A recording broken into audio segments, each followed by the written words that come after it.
Bonjour et bienvenue dans cette vidéo où vous allez apprendre comment faire la première face, la première étage dans le fond du Rubik's Cube. Avant tout, j'aimerais spécifier quelque chose avec vous. Durant la vidéo, vous allez voir à l'écran, il va apparaître les formules que j'utilise pour résoudre le cube et je vais vous les expliquer tout de suite pour que vous les compreniez bien. Donc, si je considère cette face blanche comme étant la face du haut de mon cube, je peux donc dire que cette face ici est la face droite du cube. Et si j'imagine qu'il y a une horloge qui tourne ici sur ma face droite, je peux donc dire que quand je vais dire D, c'est dans le sens des aiguilles d'une montre, et quand je vais dire D', c'est dans le sens contraire des aiguilles d'une montre, comme ça. D pour droite, là. C'est la même chose pour toutes les autres faces du cube. Quand il y a un prime après une lettre, ça veut dire dans le sens contraire, et quand il n'y en a pas, ça veut dire que c'est dans le sens des aiguilles d'une montre. Si je prends par exemple ma face ici en haut, H pour haut, l'horloge tourne comme ça. Donc quand je vais dire H, ça va être comme ça, et quand je vais dire H', ça va être comme ça. Même chose pour le devant ici, F. Quand je vais dire F dans le sens des aiguilles d'une montre, et quand je vais dire F' dans le sens contraire des aiguilles d'une montre. Même chose pour G, l'horloge tourne comme ça, donc G et G'.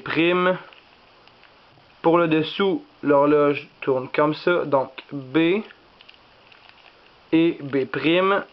Et pour l'arrière, c'est la même chose. Cependant, on n'utilisera pas l'arrière dans la méthode que je vais vous montrer. Tout simplement parce que je ne l'utilise pas pour la méthode facile. C'est plus pour les méthodes intermédiaires et plus difficiles qu'on utilise la face en arrière. Donc, un coup que vous allez comprendre les faces du cube et comment ils tournent, c'est très facile à résoudre. Avant de commencer, il y a quelques trucs à savoir. Premièrement, les milieux de chaque face représentent la couleur de la face. Donc, je sais que cette face-là va être rouge quand le cube va être complété. Cette face-là va être verte quand le cube va être complété. Même chose ici, ici, ici et ici. Donc, les milieux ne bougent jamais. On sait déjà d'avance les faces vont être de quelle couleur. Deuxième chose très importante, chaque cube du Rubik's Cube a sa place dans le cube. Ça a l'air un peu idiot comme ça, mais si on prend par exemple ce cube ici, qui est blanc et rouge, je sais donc que quand le cube va être résolu, le cube blanc et rouge devra être ici. Vous voyez, blanc avec blanc et rouge avec rouge. Donc, qu'est-ce qu'on essaie de faire, c'est de matcher, si on peut dire, les couleurs ensemble. Donc, cette pièce-là, elle a deux couleurs, rouge et blanc. Donc, elle doit être à l'intersection du milieu blanc et du milieu rouge. Si on regarde maintenant ici, ce qu'on cherche, c'est le cube qui va être blanc et vert. Donc, si je regarde alentour du cube, je le trouve, il est ici. Blanc et vert. Donc, je l'amène vis-à-vis. Il est rendu en dessous. Je le monte par en haut. Et vous voyez, c'est aligné là. C'est blanc ici et c'est vert ici. Donc, on sait que le cube est à sa bonne place. Je fais de même pour tous les autres pièces du cube pour obtenir une croix blanche sur le dessus. Vous pouvez prendre blanc, vous pouvez prendre orange, bleu. Moi je prends blanc parce que je trouve que le blanc c'est beaucoup plus facile à reconnaître quand on tourne le cube. Mais c'est selon votre choix, là. Mais moi je vais prendre blanc pour cet exemple-là. Donc je vais m'arranger pour obtenir les cubes à la bonne place. Comme ça et comme ça. Donc comme vous pouvez le voir, j'ai obtenu une croix blanche. Et tous les cubes qui suivent ma croix matchent avec les milieux ici. Donc, blanc, orange, blanc, bleu, ça marche avec les milieux. Ici aussi, blanc et rouge. Et ici aussi, blanc et vert. Donc, la première étape du Rubik's Cube, c'est justement d'obtenir une croix comme ça, avec les milieux bien placés. Nous sommes maintenant rendus à la deuxième étape. La deuxième étape consiste à monter les cubes aux extrémités en haut. c'est aussi facile, c'est un peu différent, mais dans le fond, le principe reste le même. Il faut matcher les couleurs ensemble. Donc, qu'est-ce que je fais? Je regarde dans ma dernière rangée du bas. Si ma croix est en haut, là, ma dernière rangée du bas, les cubes qui ont du blanc dessus. Donc, je vois tout de suite ce cube ici, qui est blanc, bleu et rouge. Je vais chercher sur mon cube le coin qui va représenter le coin blanc, bleu et rouge. Celui-ci ici. Bleu, blanc et rouge. Donc, qu'est-ce que je vais faire? C'est que je vais emmener le cube désiré en dessous de l'endroit où il doit aller. Donc, vous voyez, là, je l'ai mis juste en dessous de l'endroit où il faut qu'il aille. Maintenant, il y a 3 cas possibles.